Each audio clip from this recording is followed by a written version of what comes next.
High, চলে এসেছি আবার একটা মিনি ব্লগ নিয়ে। তোমরা দেখছো হানিমুন সিরিজ পার্ট 4। এটা আমাদের রঙ্গতে কাটানো সেকেন্ড দিন।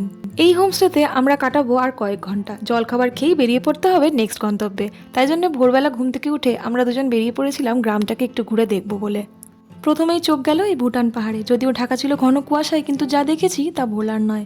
অন্যদিকে এই ঝোড়ো থেকে বয়ে আসা জলে স্নান করছিল গ্রামবাসীদের ঘরে পালন করা হাঁস মুরগি।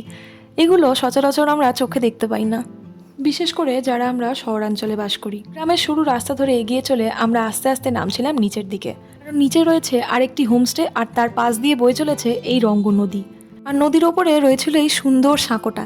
আমি আর আমার হাজবেন্ড দুজনেই ভীষণ কুকুর ভালোবাসি। শুধু কুকুর নয়, আমরা পশু পাখি খুব ভালোবাসি। তাই আমরা যেখানেই যাই আমাদের আশেপাশে ঠিক এরা জুটে যায়। সকালে চা জলখাবার খেয়ে আমরা তৈরি হতে থাকলাম নেক্সট গন্তব্যে যাওয়ার জন্য। হানিমুন সিরিজের সবকটা পার্ট দেখার জন্য চ্যানেলটাকে সাবস্ক্রাইব করতে ভুলো না। টাটা।